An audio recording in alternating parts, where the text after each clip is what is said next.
News alert right now. President Trump is in Germany for the G20. He's about to meet with German Chancellor Angela Merkel a day ahead of his high-stakes showdown with Russian President Vladimir Putin. This is the president slamming his predecessor for not doing enough about Russia's meddling in our election. This is Outnumbered. I'm Meghan McCain. Here today, co-host of After the Bell, Melissa Francis. Also from FBN, the host of Intelligence Report, Trish Regan, Fox News legal analyst and host of Justice with Judge Janine Pirro. And today's hashtag, One Lucky Guy. We welcome back TV's Superman and host of Masters of Illusion on the CW, Dean Cain. And Dean, you are outnumbered. And I'm happy to be outnumbered. Thank you. Yes, thank you so much for coming back. Great. I'll always come back to this couch. It's a happy place to be. Do you get sick of people asking you where your cape is? No. No? Never? No, Okay. Although every time I get on an airplane, it is a little monotonous. Why are you on a plane? I'm okay with that. I'm okay with that. I'll embrace it forever. That is cheating. Exactly. We'll talk about this later, Judge. Okay. Right.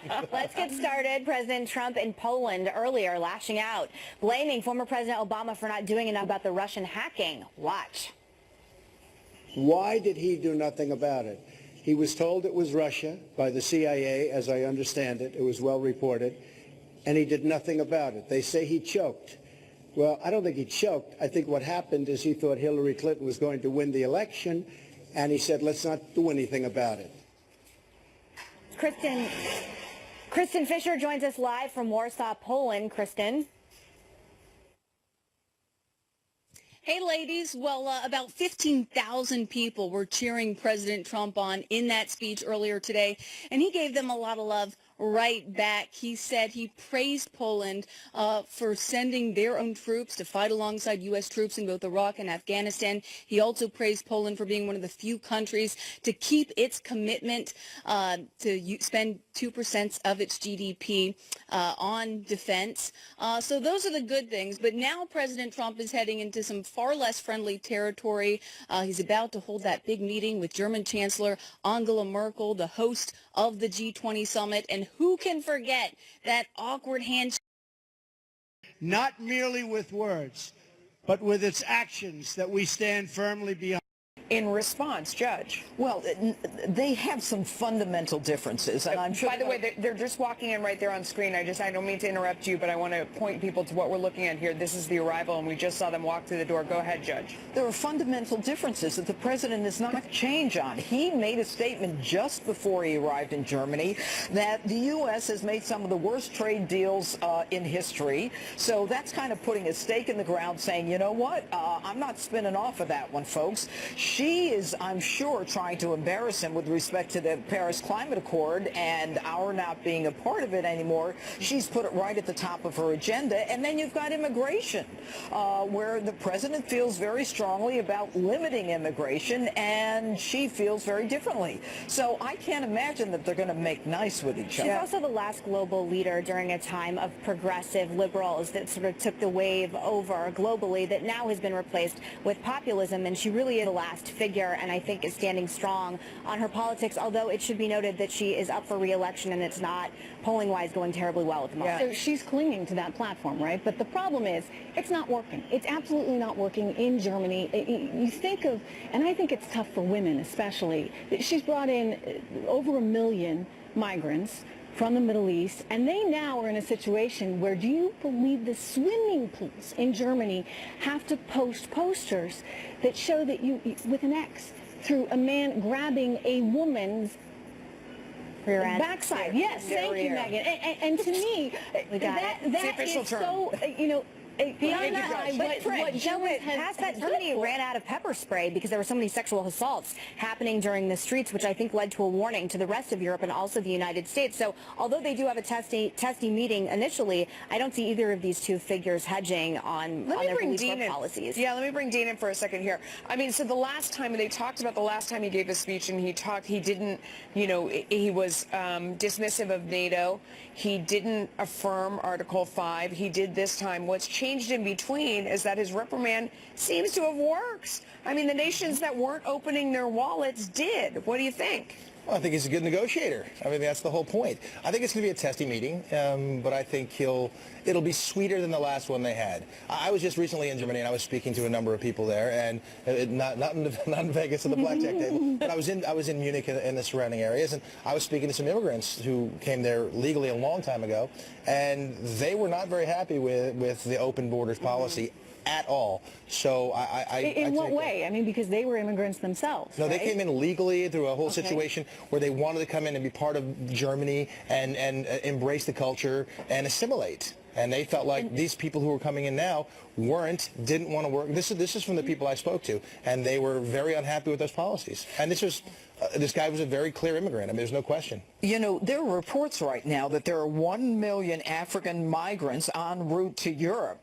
according to a UK envoy, and Italy is now calling for mass deportations. So, I mean, they are being overrun. There is no law and order. I mean, you have to actually put up a sign that you're not supposed to sexually, harass someone, assault, right? Or touch their bottom. I mean, it's a mess over there. So Angela Merkel, she can stick to what she believes is appropriate. I think she's going to have a lot of trouble with the re-election. I agree. Yeah. So we obviously want to move on to President Trump meeting with Vladimir Putin tomorrow. Everybody get their popcorn and Jack Daniels. I will be, doesn't matter what I'm doing, I'm going to be watching this. That's quite a combination. Today. Is that That's my personal combination, preferably. But we have to talk about the fact that today, in his speech in Poland, he was very hard talking about Syria, talking about the Ukraine, hitting Russia much harder than I think any of us expected. What do you think going forward with this meeting tomorrow, Dean? Well, I think, first of all, everyone's going to look for optics. They're going to, oh my gosh, are they going to be sitting together? How are they looking? Do they look cozy? All that ridiculousness. When the reality is, they're going to be playing, high stakes poker. They're going to be trying to work things out. I don't think he's going to bring up the meddling in the election. Look, of course Russia was meddling in our election. They've been trying to do that for decades. We've done it plenty in other elections. There's no big shocker there.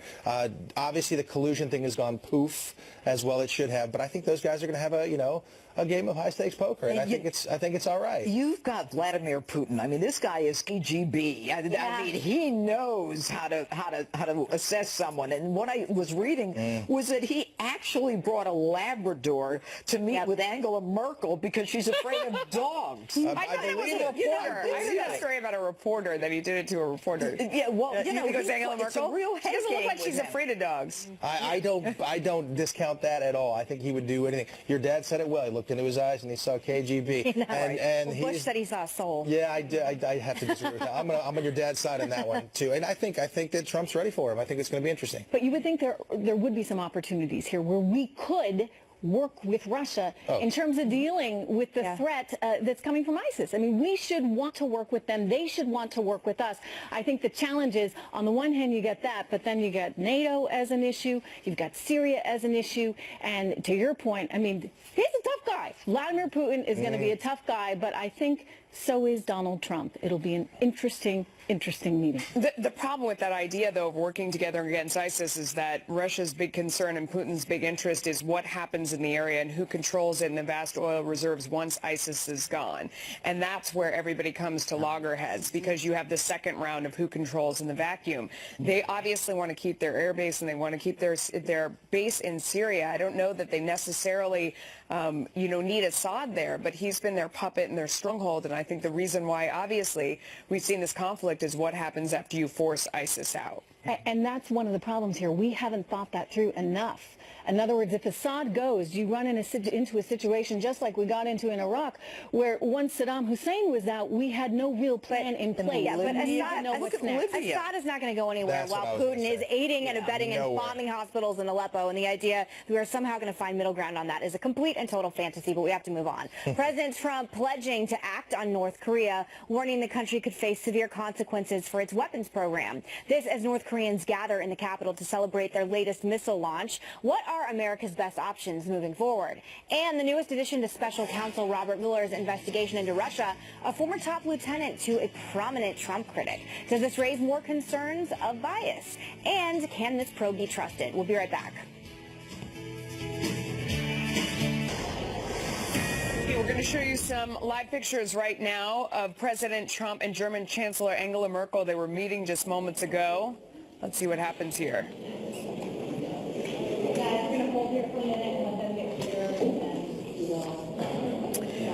right, they went into their private meeting. We're told that they entered the White Room with and walked in front of the G20 background. They seemed very casual with one another, is the report that we're getting. They were talking about President Trump's arrival, and they talked during the quick spray there. Most notably, they just shook hands, looked directly at each other. All right, here they are right now. This was moments ago. Pretty much what we just described. There it is. It's a little different See, than the believe me, handshake I told you, and there it was. Proof positive. All right. But it is different than their handshake from the White House, which was quite awkward. That's was true. Steady and firm. There you go. All right. The There you go. handshakes are such a thing. I know. They're such their own. It's going to be memes of handshakes. You know, then we need the body language experts to tell us, you know, what does that mean? Did they look at it straight in the eye? Were they Right. smiling? Was she rolling her eyes? have a Labrador in the back? You know? All right. All right. In the meantime, President Trump ahead of the G20 summit with a stern warning for North Korea, just days after the rogue nuclear state launched a test missile that experts say could reach Alaska. Watch. As far as North Korea is concerned, I don't know. We'll see what happens. I don't like to talk about what I have planned, but I have some pretty severe things that we're thinking about. It's a shame that they're behaving this way, but they are behaving in a very, very dangerous manner, and something will have to be done about it. So those comments coming just one day after U.S. Ambassador to the United Nations Nikki Haley issued a similar warning during an emergency meeting of the Security Council.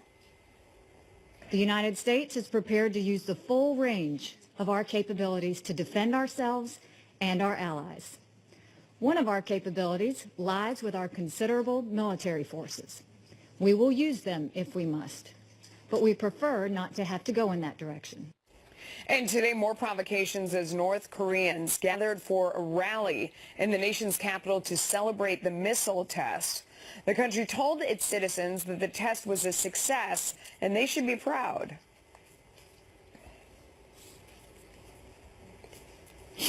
All right. I thought we had a soundbite there. My mistake. They gathered. Yeah, they gathered. They gathered. You will all meet here now. There, and you will be proud.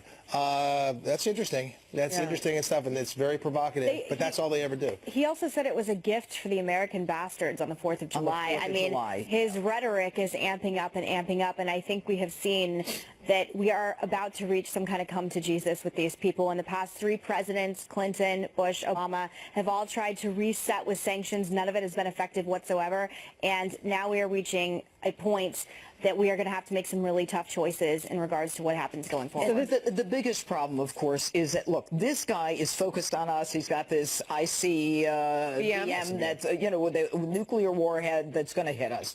And General Kelly told me this. He said there's no question that before the first term of President Trump is up, they will have the ability to do that. So then the question is, what do we do? Okay, if we become aggressive preemptively, they then hit Seoul, 10 million people, and we have to make that assessment. And it is, I don't think any kind of economic sanctions, I don't think any of that matters, because Kim Jong-un could care less about his people. But have we done enough? I'm just going to walk it back for a second, because this is very scary. You're right. You're talking about so many millions of people in Seoul, or potentially us. People here, right? Alaska. Sure. We know he can hit that. So it's us or them, but do we have to get there? I look at the economic sanctions. I don't think they've still done enough. I think we can do more with China. We can put more pressure on China. We just sanctioned a Chinese bank last week. More of that, more of that, more of that. But you're right. We may eventually China get there. has the ability to stop this wackadoo. I mean, this guy is bringing together tens of I think thousands they could of shut people. down their economy. I think They could shut it He off. doesn't care if his not people motivated. starve.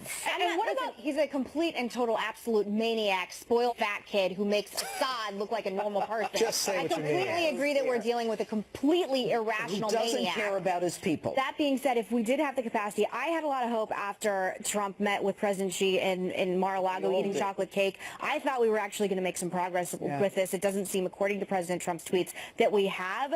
I mean, you're Miss Money here on the couch. Do you think it's still possible? I just don't think China's motivated to do the right thing, that if they were and they did and they really clamped down, that would make a difference. But it doesn't seem like from their actions, like you said, they're willing to do that. And it's a scary idea that we've gotten to the point that there has to be a use of force. We're not there yet. yet, but it seems like we're moving in that direction But perhaps we have awfully not rapidly. pushed China as hard as we need to push them. I mean, maybe we should do more on that front. Look, I hope it doesn't come to what you're talking about. It may very well indeed. There's one other option here that we haven't talked about, and I know, you're not supposed to go out or go in and take out a leader because of international rules, decorum, et cetera, that we have. But if there is a way to get in and get rid of this crazy fat kid, as you said, Megan, then wouldn't that do a lot in terms of saving a lot of lives here? I think that it is always important to remember when everyone gets scared, and I certainly do, on the aggression of North Korea, that General Mattis and McMaster are truly this generation's General Pattons. They are the best of the best of the best and the smartest, and I have complete and full faith that they know what they're doing in this scenario. On that word, Democrats reportedly now believe running against Donald Trump just isn't enough. They say they've actually got a message for voters now. What it is and if it's too little too late. And Republicans trying to turn the tables on Democrats, releasing a new ad showing Democrats admitting Obamacare is flawed and asking where their plan to fix it is. Will that strategy work? Would it be smart for Democrats to offer their own alternatives, their own fixes to Obamacare now and try to bring Republicans on board? That's a very good point. With Congress now on recess, Republicans are trying to turn the tables on Democrats with a new attack ad. It shows Democrats admitting Obamacare is flawed, but appearing stumped when asked why they aren't working to fix it. Watch. And my view is that the Affordable Care Act has problems. Deductibles are too high. Co-payments are too high. For years now, we have said we need to make improvements to the Affordable Care Act, to Obamacare. There are problems with ACA. There seems to have been this resistance for Democrats to get more involved. Why aren't you working to fix this rather than just saying no? Pretty good. The RNC accusing Democrats of playing political games while not having a plan of their own to fix Obamacare. Hillary Clinton is firing back, tweeting out a link of her plan from the 2016 campaign, saying, quote, it includes radical provisions like how to not kick 23 million people off their coverage. She then says, quote, feel free to run with it. Meantime, former Republican Congressman Jason Chaffetz blasting the GOP, accusing them of not living up to their promises made to voters. Watch. Republicans, their deal with America was, if you give us the House of Representatives, we can play defense. If you give us the Senate, we can play a little bit offense. You give us the House and Senate and the presidency, then we can actually get things done. And so here we are 7 months into it, and they haven't passed the bill yet. Dean, do you think that Congressman Chaffetz's criticism is valid? Absolutely. I mean, there's a lot, but first of all, I got to go back to the ad, the first ad where the guys were talking and the music was playing. The music made that ad brilliant. I mean, as a regular person sitting out there, not getting into the weeds of all this healthcare stuff, it's difficult to do. It's so complicated. I mean, if you look at the Obamacare bill itself, is how many pages and how huge that it's so complicated. You know, it's hard to say. We need something done. I would like everybody, you know, this is my little fantasy, is that both sides will work together and do something for the American people. That would be just a wonderful, wonderful thing. But they're going to play games, and it's going to be tough until they're forced to make something happen. But I have a fantasy too, and that is that the Republicans get together and do something because they have the ability to get it done. And Chaffetz is absolutely right. I mean, shame on them. First of all, it's taken so long for them to figure out what they want or to come together on some kind of common ground.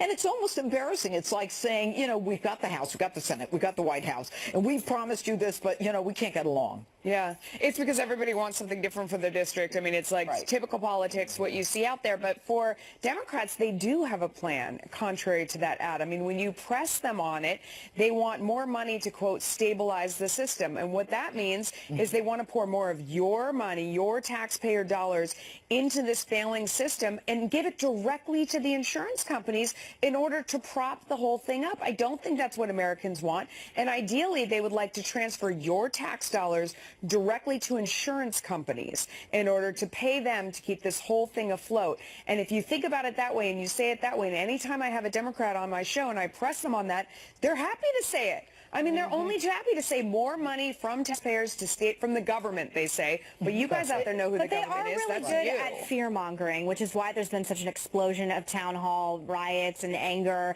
about this bill, because there doesn't seem to be a lot of faith, Trish, that this is going to be repealed and replaced with something that will actually be effective. Well, look, they want socialized medicine, to Melissa's point. But I do fault the Republicans on this one because they had plenty of time. They had more than 7 years. And you know what? Any politician worth their salt would have known that this would be a problem. You can't just repeal the whole thing. You've already given someone a sense of entitlement, right? You got to come up with replace. And Donald Trump campaigned saying, I'm going to get you something that's much better than the Obamacare plan you have right now. So he has to deliver on that. The Republicans have to deliver on it. And shame on them for not coming up with something. They got a lot of brain power there. Use it. Come up with something that would be better. Instead, we're in the situation we're in. And frankly, it's not good because it's threatening everything else, including something very important, tax reform. Dean, only 2 senators have to deflect in order for Obamacare not to be repealed and replaced, too. I keep asking what is going to happen if you end up getting, the Freedom Caucus people that can't get on board with the more moderates in the party. I don't have a lot of faith. I'm a gambler. I wouldn't bet that this one's going to go through. You're the gambling again.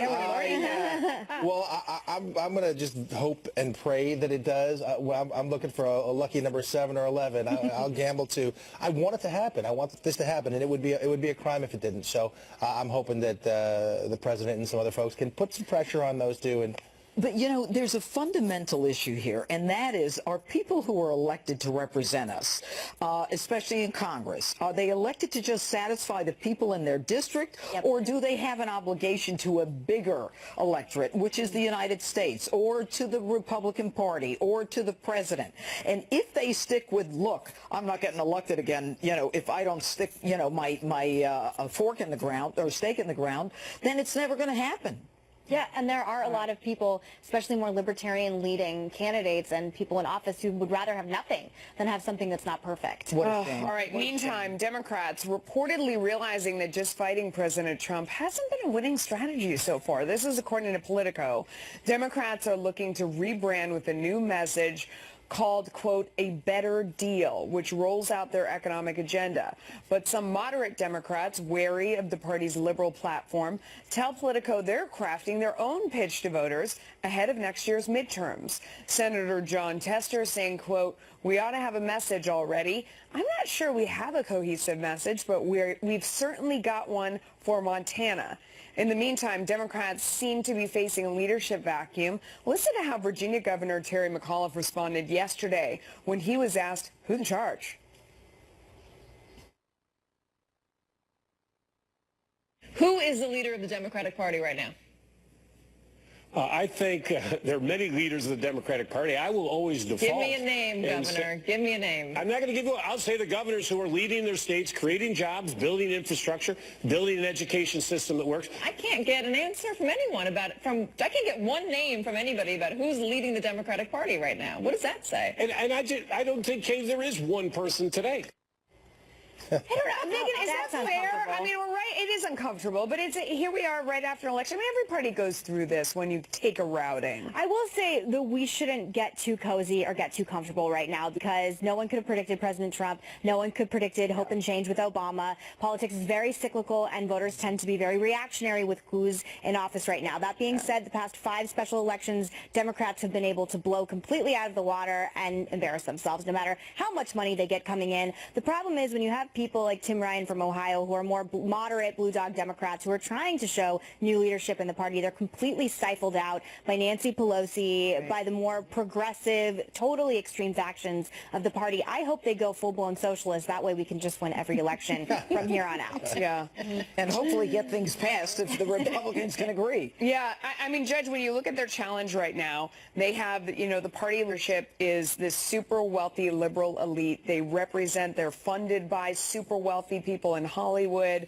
in New York, out in California, in Hollywood, all over the place. They've completely lost touch with what used to be their stronghold, working people who have all gone over. I mean, the parties have flipped and they've now all gone over to being Republicans, it seems. Do the Democrats even realize that? Because if you look on social media, they have no idea that they've lost every working person in America. I think that the Democrats are so caught up on this socialist, progressive kind of agenda America that they just assume that everyone's with them. And what you say is so true, Melissa, and that is that you're talking about the elite in California, both the education, the academic elite, financial elite, and yet they are trying to convince America that they speak for them. America gets it. It's the flyover states. They get it. They know that Donald Trump, as wealthy as he is, understands them more than the Again, elites a little do. warning. I've been doing this a long time. Yes. In the same way that Democrats have flipped, Republicans have as well. All of a sudden, we seem to be losing white college-educated voters, which used to be a cornerstone of the Republican electorate. So just as fast, again, I just want to say But where we are should they be very going? They're careful. going to the socialist side? No, I don't believe so, but I do think, especially when it comes to millennials and young women coming up in politics, the statistics are not on our side right now, and we need to be wary going forward that if we make promises we can't keep, we are handing Democrats attack ads in the midterm. And perhaps a lot of those women and some of the younger people are not feeling as engaged. But, you know, you look at Nancy Pelosi or Hillary Clinton, and they're effectively sort of let them eat cake. It's that kind of elitism where they don't feel or understand the problems of everyday Americans. I think about, you know, my father's family, big Irish Catholic family. You were a Democrat, like you were Catholic, like you were Irish, and like you were a union member. Well, guess what? It's folks like these that they're losing. They are losing the sort of core, Democratic voter because they are not perceived as caring about the working class anymore. It really is. Let them eat cake, and that's not going to fly.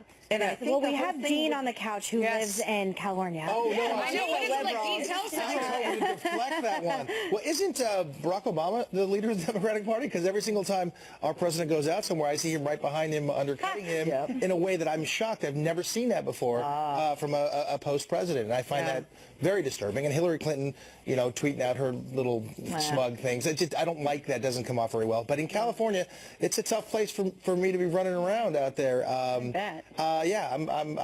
out there battling all the time.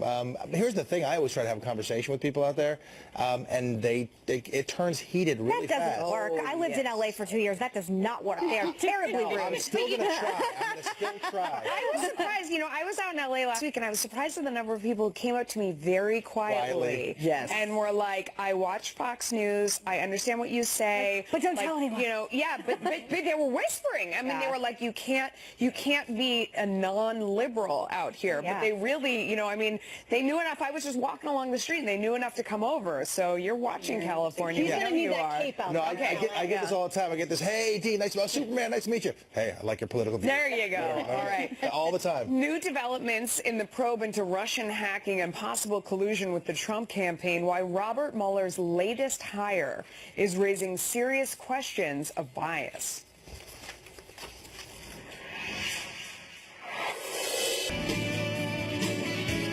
There are new questions for special counsel Robert Mueller's legal team probing Russian meddling following recent revelations that several of his hires have contributed heavily to Democrats.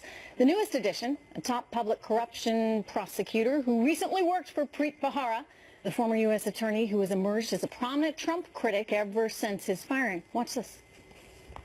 From where I stand here, it looks to be about 1 to 1.5 million people.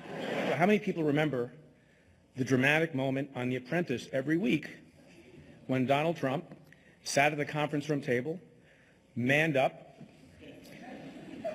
looked the contestant directly in the eye, and said in that voice, "Would you kindly submit your letter of resignation?" You don't drain a swamp with a slogan. You don't drain it by replacing one set of partisans with another. You don't replace muck with muck.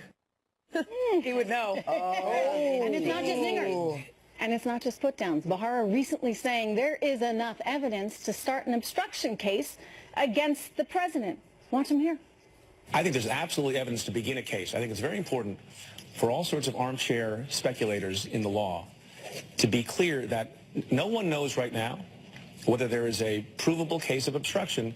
It's also true, I think, based on what I see as a third party and out of government, that there's no basis to say there's no obstruction. You know, I'm going to the judge. Yeah, I was looking here. If I say, as a judge, if I said to a defense attorney, "How do I know your client didn't commit murder?" You know, how do I know to the prosecutor that he did? Look, here's the bottom line: Preet Bharara is a disgruntled ex-employee. Preet Bharara is someone who has put his top lieutenant into Mueller counsel team. Mueller is like this with Jim Comey. Mueller as special counsel has an obligation to assess the credibility of Jim Comey versus the President of the United States. Right then and there is a conflict. There is a fundamental conflict. And Mueller and Comey have taken the national stage many times in the past, including with John Ashcroft in that hospital room many years ago during the Bush administration. Now, Mueller is packing his team, looking to indict anyone he can with anti-Trump people, specifically people who have not only supported Hillary Clinton, but have given Hillary Clinton money. And now we've got this Preet Bharara person who is in there with an agenda.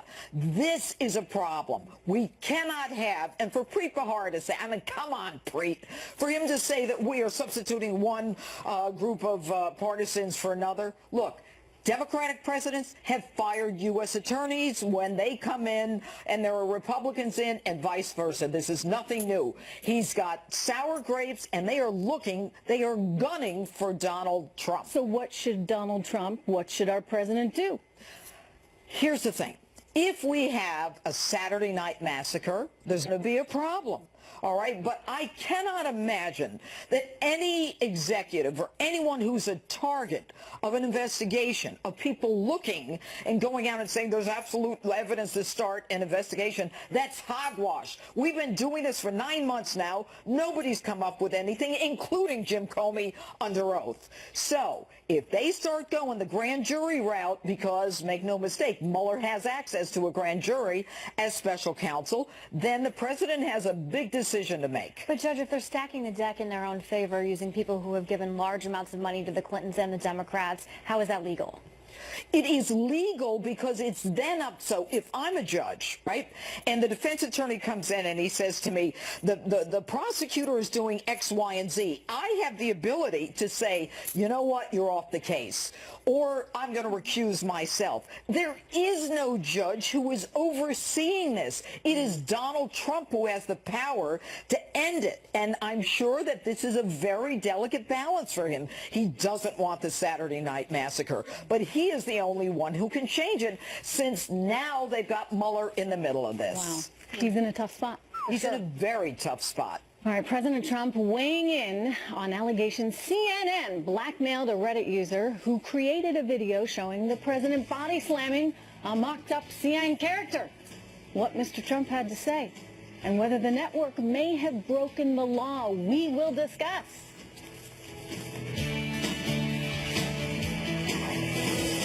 More Outnumbered in just a moment, but first to John Scott with what's coming up in the second hour of Happening Now. Hi, John. Hey, Megan. In our next hour, President Trump making major news this morning with a joint news conference and a big speech in Warsaw, Poland. We will talk with Chris Wallace on the news he made on Russia, Article 5 of NATO, North Korea, and the ongoing and now international war with the media.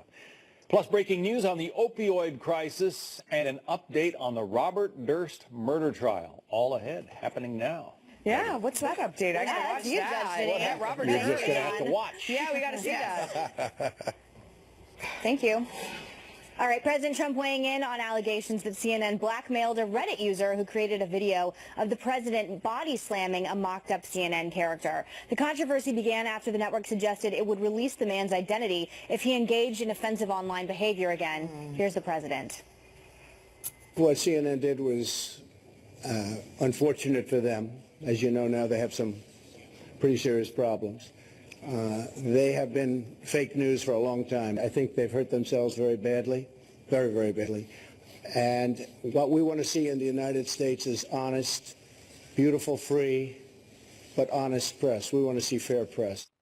Many others took to Twitter to blast CNN over the allegations, including Donald Trump Jr. He writes, quote, if only CNN spent as much time tracking down info on the IRS, targeting Fast and Furious, Iran deal, etc., as they did a meme writer, hashtag CNN blackmail, which, by the way, was trending #1 all over Twitter, CNN blackmail.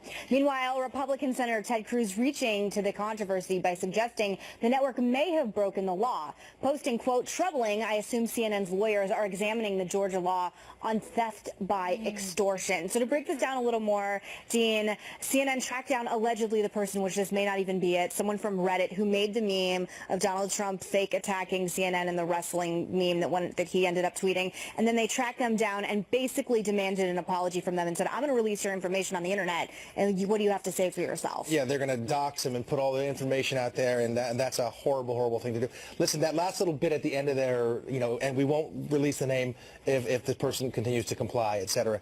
That's the part that's really damning and awful. It looks terrible, and what CNN has basically done is guarantee that there will be Trump whipping CNN booty all over the place in memes for the next 10 years. But you know what? This is not just unethical. This could be illegal. It's all blackmail or extortion, and that's why Senator Cruz tweeted out the statute in Georgia which doesn't allow for that kind of threat. In other words, CNN is very cognizant of the fact that if they release this guy's name, he will be subject to all kinds of hate, possibly physical injury, his family, his job. There are tremendous consequences. You've got in New York coercion in the second degree, where if someone has a right to do something and you say, if you do that, like free speech, if you do that, then we are going to expose you to hatred or possible personal injury. And you've also got a federal statute. So now they have to look very seriously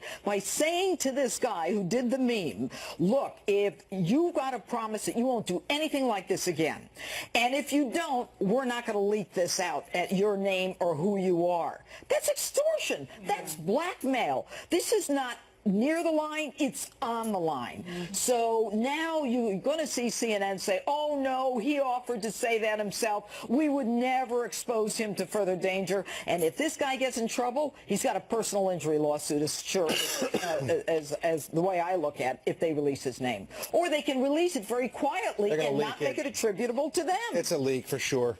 Yeah, I agree. One of the things I think is so interesting about this whole tweeting conversation, you kind of have to look back, I think, at the President Trump's tweets from a different level. I mean, everybody who's really good on social media right now has a very specific audience, and they have a very specific message, and they feed the people that are on their feed daily with the same sort of stuff. You look at everybody who's great, Sean Hannity, Eric Bolling from here, even people like Ellen DeGeneres, who's always feeding her fans rainbows and unicorns, And President Trump is keeping his base engaged through his whole presidency through these tweets. But it's the people that hate him who want to take it all very literally. And you also wonder that while he is keeping his base engaged, is it interfering with the policy? But they don't understand the whole marketing through social media thing where it's very targeted. But even beyond that, Trish, you're talking about somebody who's sitting at home on their computer making a joke. I didn't find that tweet offensive at all. It was joke wrestling. Now possibly being exploited by a national news network. It's very serious. That's kind of messed up. No, I mean, I think the judge is right on this one. They're on the line. They may have crossed that line. And, there may be some repercussions here. In other words, why not just put the guy's name out, right? If you're a news organization and you want to report on this and he's part of the story, why did he make this meme, et cetera, then he's part of the story and you can justify putting his name out. But to threaten him in any way that we might put your name out if you don't, do what we ask. Or if you continue to express your First Amendment rights, then, then we're coming after you. We're going to dox you. Well, it looks like CNN may be faced with a lawsuit soon. We're outnumbered in just a moment. We'll be right back.